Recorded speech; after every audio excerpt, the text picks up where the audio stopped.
Old hat, where the heck are you? The funeral has already started. What are you doing? Hurry back. From the phone, the piercing voice of my husband's daughter, Nancy, made me wince.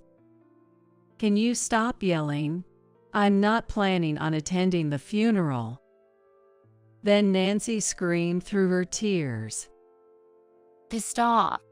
Where on earth is there a wife who wouldn't attend her husband's funeral? Everything's a mess here. Just do what you need to do. For the past 8 years, I have been despised by my husband, stepdaughter, and grandchild. On the day my husband died, I found out about something, so I moved silently on the day of his funeral and disappeared. Calls came from my stepdaughter in tears, but I had no intention of attending the funeral. After all, for these 8 years, I have been continually taken from by them. Now it's my turn. Following this, my counteractions will lead my stepdaughter and grandchild to lose everything. My name is Mia Cantrell. At 60 years old, I work for a foreign insurance company. I decided to join this company, newly established in the U.S., because I had studied Spanish in college. People around me would say things like, "That's quite adventurous." Since joining, my days were filled with work, from early morning till late at night. Literally no days off. That's how I spent my 20s, without making any lovers, and dedicating myself to work. As I passed 30, I get promoted, became more efficient at my job, and began to have more free time. I thought it might be time to start looking for my own happiness and registered at a popular dating service at that time. At the dating service, I couldn't find the one right away. As I began to understand the difficulty of finding a lifelong partner, I met someone. Nice to meet you. I'm Mike Thompson. The greeting came from a well-built man. His gentle smile gave a friendly impression. This was my future husband, Mike. Mike was 4 years older than me, a salesperson at a small company. He has been married before, but separated from his ex-wife 2 years ago due to incompatibility of their personalities. Though we were in different fields, both being in sales made our conversations lively. We both enjoyed traveling, which led us to start dating with marriage in mind. Mike was always a gentleman on dates, and I was thrilled with my newfound love.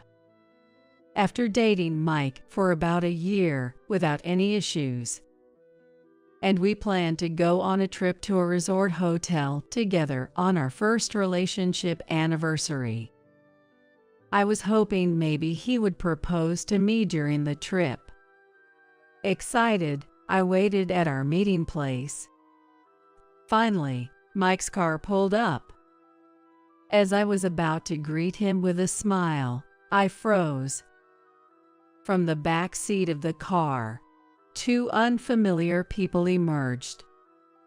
One was a flashy dressed woman around 60 years old. The other was a girl about 10, holding a comic book. Well, Mike, who are these people? Mike turned back to the 2. This my family. My mom and my daughter. Come on, say hello. Then his mother looked me up and down and said, I'm Joyce, Mike's mom. You're Mike's girlfriend. You have a plain face. You have small eyes, don't you? All our family have big eyes and well-defined face. Bluntly put by Joyce, I was more disturbed by the presence of the girl. Daughter. Did he say daughter? I hadn't heard a word about a child. Prompted by Mike, the girl looked up from her comic book to greet. I'm Nancy. And with that, she dove back into the book. Mike, well, what's going on? I don't understand any of this. Confused, I spoke to Mike, who nonchalantly explained. When I said I was going on a trip, they both wanted to come along too. It's fine, right? Let's all enjoy it. That wasn't the answer I was looking for. Eventually, still bewildered, I got into the car, as Mike urged. Mike, you have a daughter. In the car, trying to be as polite as possible, I asked that, and Mike replied, Didn't I mention it? I took in my daughter from my previous marriage. Then Joyce chimed in. But I'm mostly the one raising her. I'm happy to think I'm finally being freed from this role. I looked up and said, but Mike told me. Get along with Nancy and my mom. Come on, try talking to them. Tentatively, I turned to the back seat and spoke to them. I'm Mia Cantrell, dating Mike. Nice to meet you. Then Joyce said, Well, I've heard most of it, so no need for introductions. I said to Nancy, Nancy, nice to meet you. Nancy just responded with a yeah and went back to her book. Amidst the awkward atmosphere, Mike and his mother started talking about some neighbors I didn't know.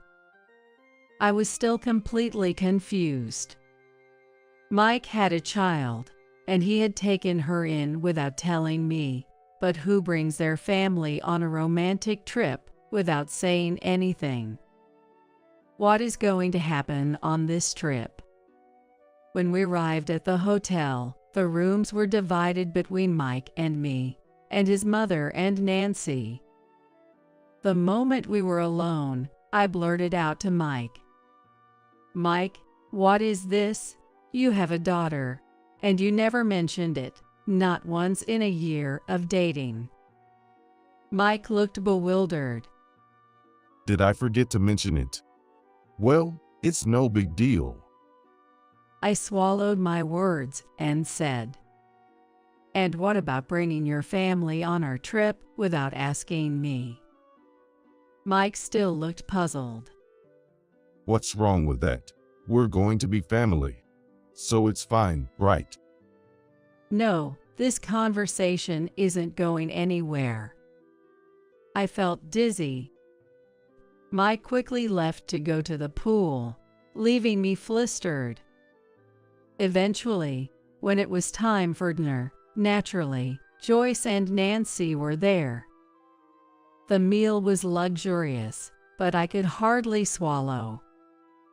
Suddenly, the lights in the dining room dimmed, and sparkly music started to play. Wondering what was happening, staff approached with a cake and a bouquet of bright red roses, handing the bouquet to Mike. Could it be? Mia, I love you. Let's get married. Mike said this with a self-satisfied expression on his face. All eyes around us were fixed on our table, waiting for me to say yes. How many people in the world could respond with no, give me a moment to think, when faced with such an extravagant proposal? I replied with a trembling voice, Yes, I'd love to. Then the surrounding guests burst into applause and excitement. Congratulations! Shouts and whistles came flying in. The lights returned to normal, and the guests went back to their meals. I was holding the bouquet, dumbfounded, watching Nancy greedily eating the cake. Now that we've got that out of the way, let's talk about what's next. Joyce pulled me back to reality. I'll accept your marriage to Mike, so be grateful. Once the house is built, I'll be moving in with you. What? I inadvertently exclaimed.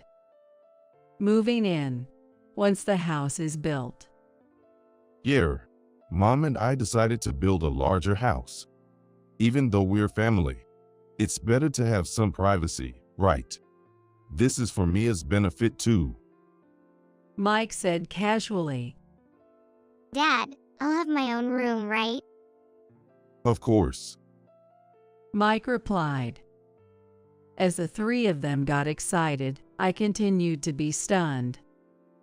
Afterward, I ended up signing the marriage certificate, just going with the flow. I decided to think positively as best as I could. Getting married to the person you love. Mike meant no harm. Looking forward to our own home is exciting, and it's good to have a larger family. Thus, Mike and I registered our marriage.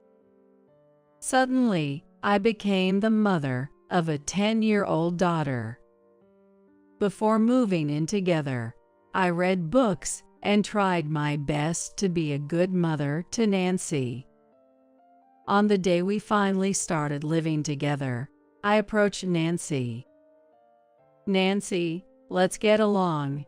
I'd be happy if you could think of me as your mom. Then Nancy looked up at me and said, That's annoying. Don't bother me too much, old hag. I was taken aback, but Nancy quickly went to her room. Though I felt uncertain about the future, I convinced myself that Nancy was a teenager and complex feelings are expected with a parent's remarriage. However, life from then on was hellish. Out of nowhere, Joyce said, From now on, you'll take care of all the household chores. I explained that my job was very demanding, but Joyce glared at me. That's no excuse. You came here as Mike's wife, so you'd better work hard at home too. And truly, Joyce completely abandoned all household duties. If only Mike or Nancy would help. However, they simply did whatever they pleased, never offering to help. Instead, they started complaining the cleaning isn't done right, or the food is too bland. I endured, continuing to do the household chores, but instead of appreciation, they began to treat me coldly. Soon after we got married, Mike said his work got busier, and he started to be away from home more. Business trips increased, and he would go out even on weekends, claiming it was work. Those times I had to spend with Joyce and Nancy, but I was having a hard time with Nancy. What? Fish again? I want something like a burger. Nancy looked displeased at the grilled fish I had prepared for dinner. Nancy, you're a bit picky, so you need to learn to eat everything. Let's properly eat the fish. I said so, but Nancy ignored me. Joyce spoils Nancy like that, giving her treats. When going back to her room, Nancy snapped at me. You're so annoying, old hag. Don't lecture me. I had been struggling with how to interact with Nancy. Around that time, I was handed several letters by Mike. Fill these out. I looked, and they were documents about renaming a mortgage. What do you mean, fill this out? As I was confused, Mike explained. I took it out in my name initially. But the repayments are tough. Mia, you are making more at a major company, so you pay it. I'll cover all the living expenses. I said no multiple times, but Mike wouldn't budge. So what are we gonna do? sell the house. Then, it's 4 of us in a cramped apartment. I'm fine with that, you know. After being told this over and over, I finally agreed to change the house into my name and make the repayments on the condition that Mike pays all the living expenses. However, Joyce and Nancy, who knew nothing of this, continued to torment me, especially as Nancy, now deep into her teens, became incredibly confrontational. But I became her mother. After all, I kept enduring. After 8 years of this life, Nancy graduated high school, got a job, and moved out. I was briefly relieved. But then Joyce was found to have a malignant tumor and was hospitalized. Things progressed quickly after that. Joyce weakened rapidly and passed away within a year. Mike, at least, seemed affected by his mother's death, crying his eyes out. When I thought of what my mother-in-law had done to me, I did not truly grieve, but I carried out her funeral solemnly.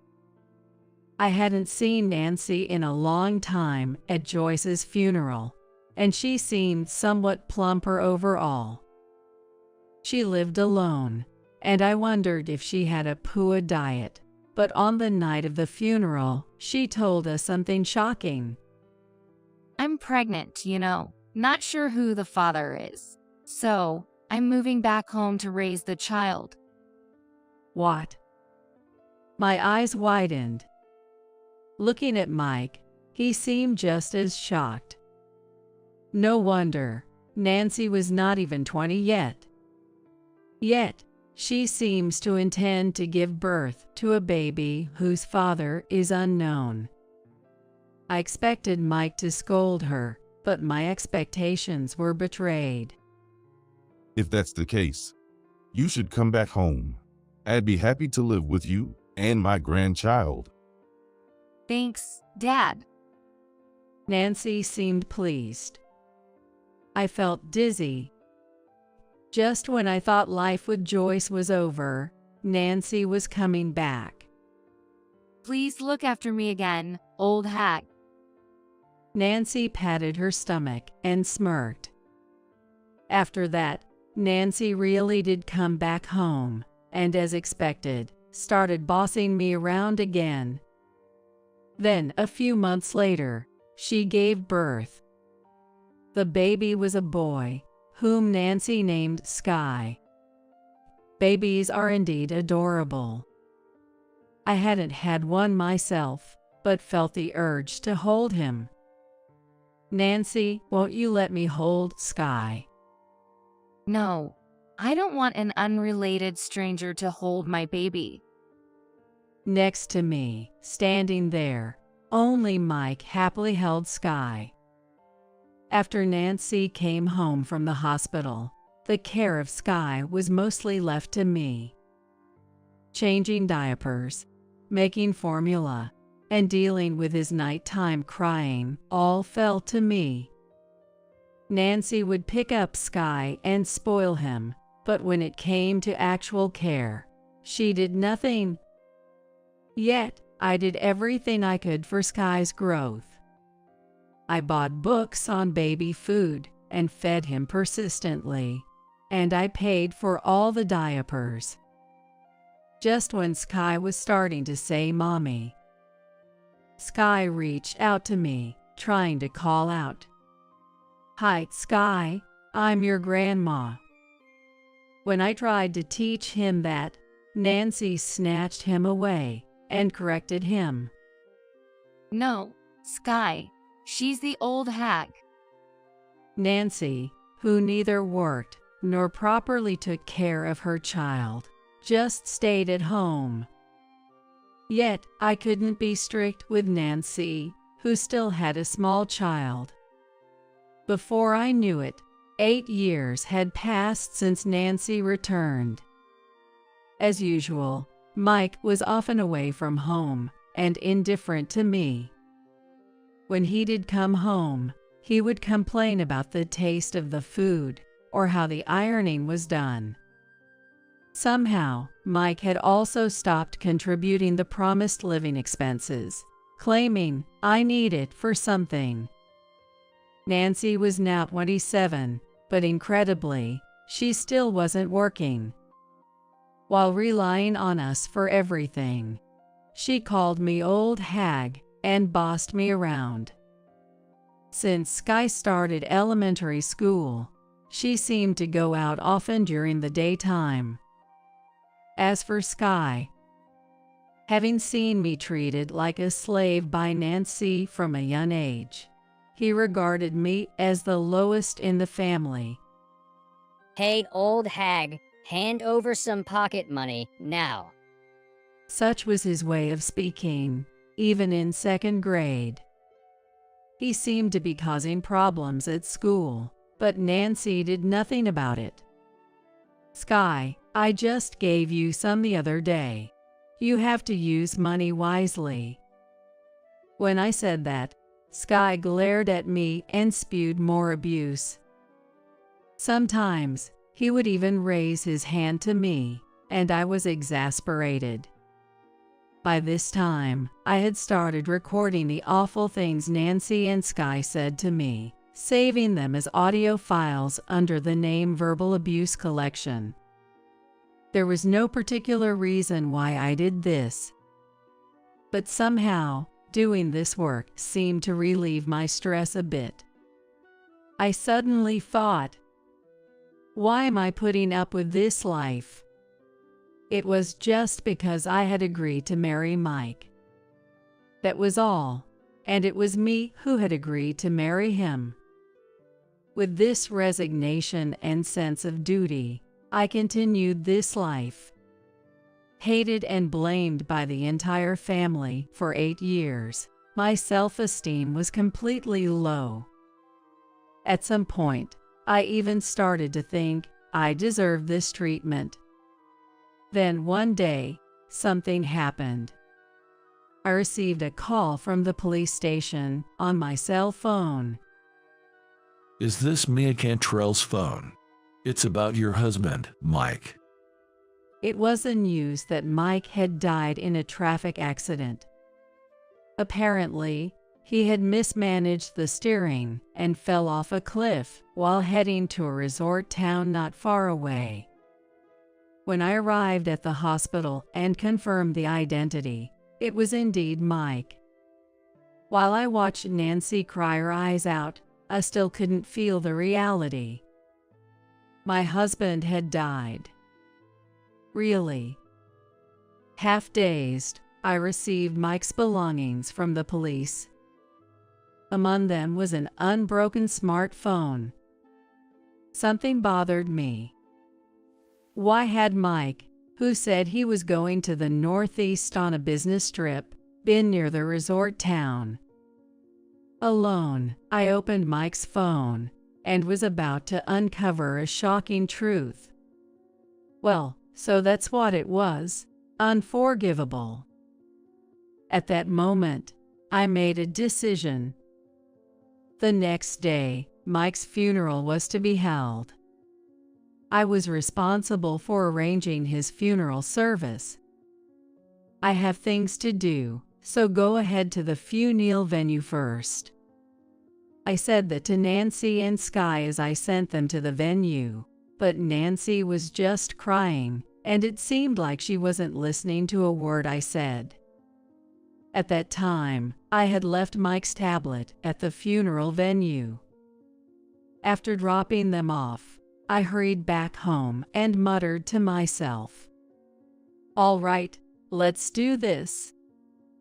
Then I had the movers take away the furniture, household items, and my personal belongings that I had packed up the night before. The destination was my parents' house, where I had already explained my situation. "Come back home. You can stay as long as you need." My elderly parents had told me, and I decided to take them up on their offer.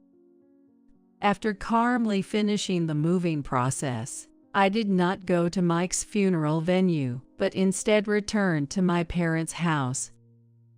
At home, my parents had prepared all my favorite foods and were waiting for me. As I was enjoying the meal, my cell phone rang. It was Nancy. I had been ignoring it, but the phone kept ringing every 30 seconds. It was relentless. I sighed and decided to answer the call. "Hello, what is it?" On the other end, Nancy yelled. Old hat, where the hell are you? The funeral has already started. What are you doing? Get back here now. Nancy's shrill voice made me grimace. "Can you stop yelling? I don't plan on attending the funeral." Then Nancy screamed through tears. Pissed off. Where on earth is there a wife who wouldn't attend her husband's funeral? Everything's a mess here. Just do what you need to do. I replied calmly. "You should be able to manage the funeral by talking to the funeral director. You're 27 now. You should be able to handle it. Good luck." With that, I hung up on Nancy, still screaming. The phone rang loudly again, but I continued to ignore it. I spent some relaxing time at home for the first time in a while.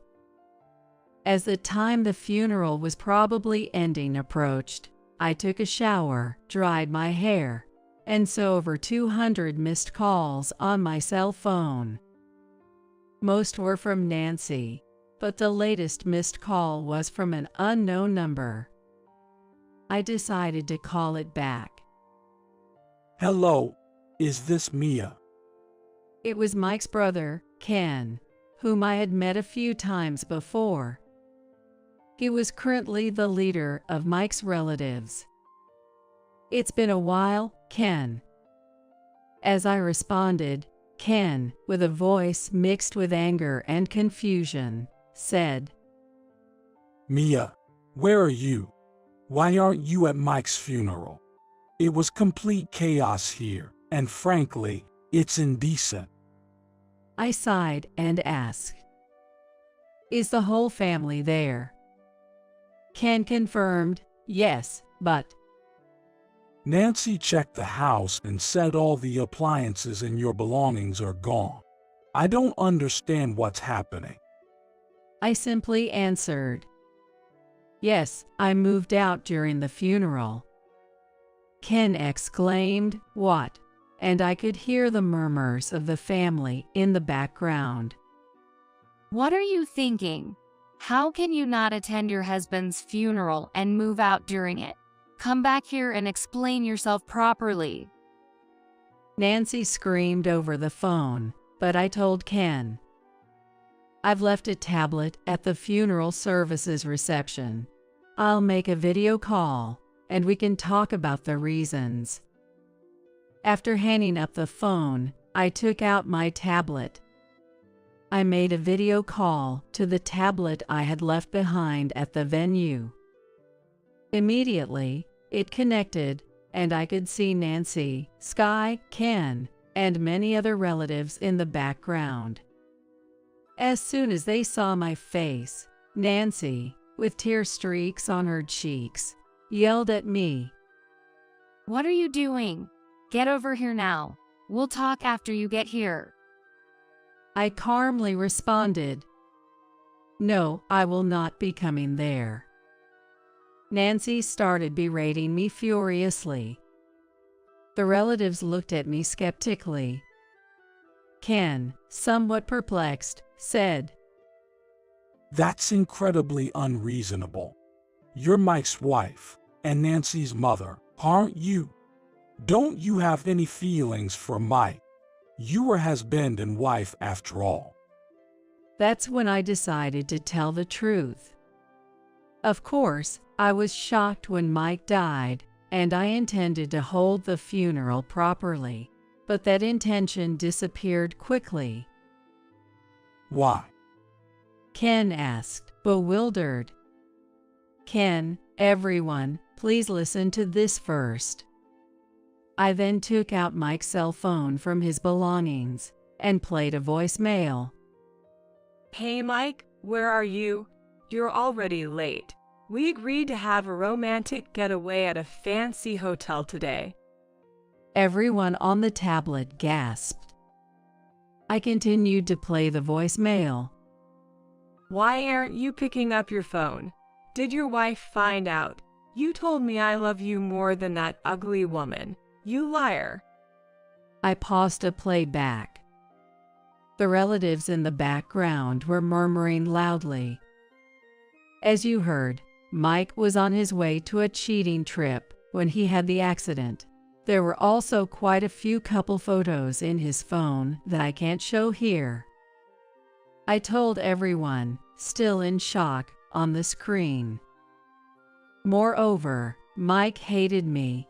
He didn't contribute to the living expenses and only complained when he was home.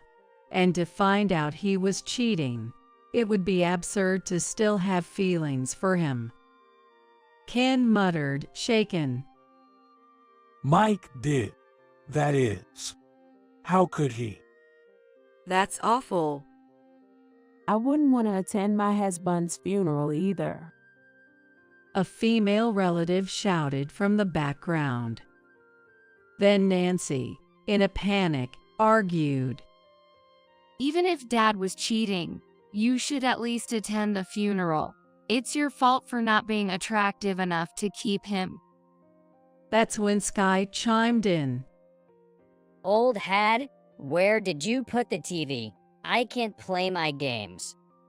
The relatives looked on, appalled, seemingly unaware of Nancy and Sky's indifference.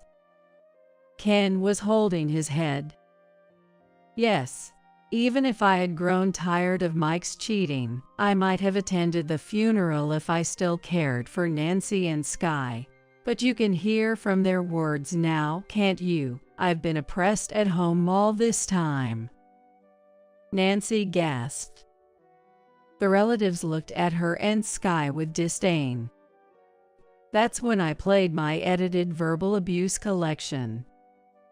Don't wash your stuff with mine.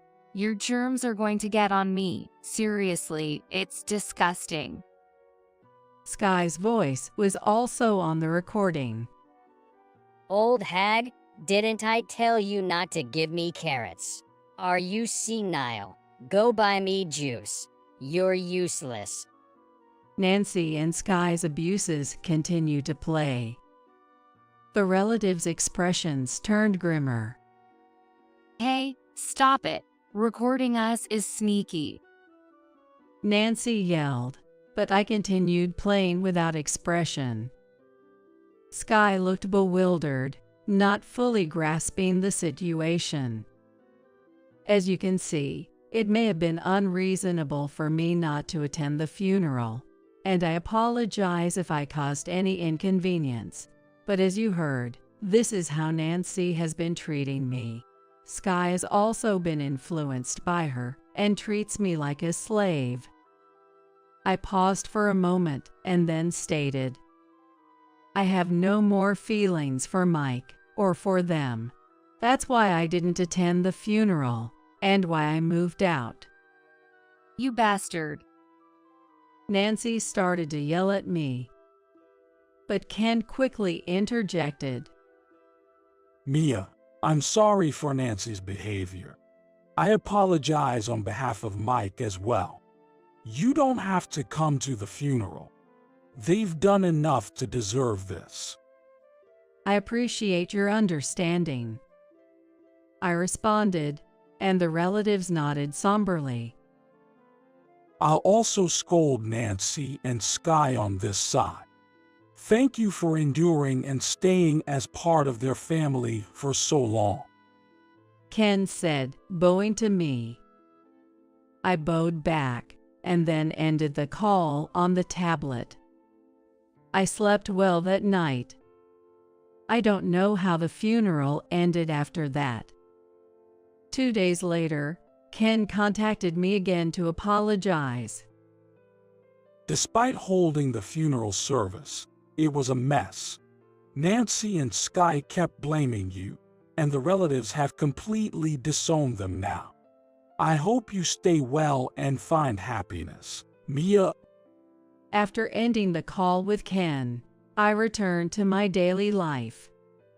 However, a week after Mike's funeral, as I was leaving work and stepped outside the building, there were Nancy and Sky. I was furious, and Nancy dragged me to a cafe. "I don't want anything to do with you anymore, but do you need something?" I asked, and Nancy said, "I don't want to see your face either, but you wouldn't answer your phone, so I had no choice. Tell me where Dad's inheritance is now." "Inheritance," I murmured, and Nancy became enraged. "There has to be Dad's bank account with money in it. I only found $1,000 in cash at home. You must have taken out my dad's money." I calmly told her. That was all there was to Mike's inheritance. "What?" Nancy froze, and I explained. He couldn't save any money, and towards the end, I was the one paying the living expenses. Also, it seems he was quite generous to his mistress.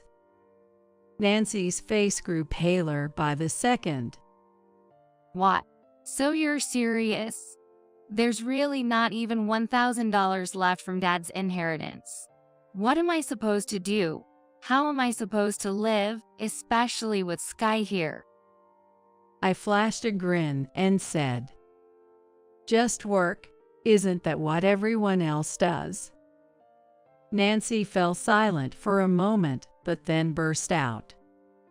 "That's right. What about the insurance money? You work at an insurance company, and Dad must have had life insurance, right? When do we get that money?" After sipping my coffee, I told her. He always found signing up for insurance too troublesome and did nothing about it. The only policy was one I took out on him. "How much will that be?" Nancy yelled, so I replied, "Well, at least $500,000 will be coming." Nancy's face lit up, but I immediately added, "Well, since I'm both the policy holder and the beneficiary, it really doesn't concern you." Stunned, Nancy blurted out, "What? Are you saying we don't get a penny?" "Yes, that's right." As I spoke, Nancy shouted, "Then you need to continue taking care of us. You're my mother and Sky's grandmother, right?" I calmly stated, "I've already filed to end our family ties. You and I are now strangers. I never legally adopted you, nor do I have any obligation to support you." Nancy persisted. "Don't you care about Sky at all? If I'm struggling, Sky will too." Sky was playing a game next to us during this conversation. Seeing that, I sighed. "So you should work to prevent struggling. That's what a mother does, right?" I did. When Nancy turned pale and was at a loss for words, I asked, "By the way, have you spent any of Mike's savings?" She answered, "Of course, I needed it for living expenses." I chuckled. "Too bad for you. Mike had debts, you know, about $60,000, I think. Since you've touched the inheritance, you've inherited the debt too. I, on the other hand, have renounced my inheritance." Seeing the color drain from Nancy's face, I showed her the collection emails on his phone. As Nancy trembled, I continued, "Oh right, about the house. Since I've been paying the mortgage, and it's in my name, I've decided to sell it. You need to move out soon, okay?"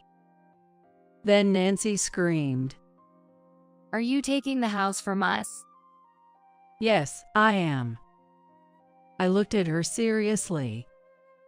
As Nancy's face rapidly changed colors, she suddenly bowed deeply across the table.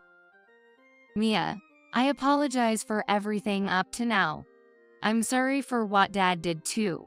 So please come back home. Otherwise, we're doomed. As I remained silent, Nancy pleaded with tears. Please, Mom, don't abandon us. I smiled at them one last time and said, I will never forget how terribly you've treated me. Now you two should enjoy your lives together. And with a final act of kindness, I paid for our drinks at the cafe and left. Afterward, Nancy desperately searched for any other assets Mike might have left, but of course, there were none. Nancy ended up bearing Mike's debts, and she and Sky went around to relatives begging, please lend us money, let us stay with you. However, having seen their true colors at Mike's funeral, the relatives refused, saying, we want nothing to do with you. Without anyone's help, they were left with nothing but debts. I issued an eviction order to them without mercy. Of course, Nancy resisted, but I conveyed through my lawyer. If you refuse to leave, are you prepared to cover the costs of a lawsuit? Thus, Nancy and Sky reluctantly left the house. Eventually, they moved into an almost dilapidated apartment. Unable to survive on Mike's inheritance alone, Nancy had to start working. However, due to her personality, she quickly caused trouble at work and seemed to have quit. Now, Nancy is reportedly working multiple part-time jobs day and night.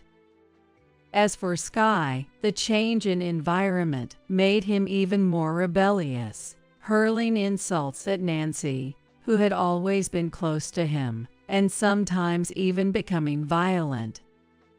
Currently, he calls her an old hag, which she has to accept as a result of her own actions. I hope Nancy will face the hardships of life in society from now on. And I hope she can raise Sky a bit better, although it might be too late. For my part, the sale of the house and Mike's life insurance payout have considerably boosted my finances. I identified Mike's affair partner and claimed compensation. The affair partner managed to come up with the money by selling the luxury items Mike had given her. I've moved out of my parents' home and am now living alone in an apartment close to my office. Work has been going smoothly, perhaps because I'm free from stress, and I've decided to accept a promotion I had previously turned down due to my busy personal life. Soon, I plan to reward myself with a long-desired trip abroad.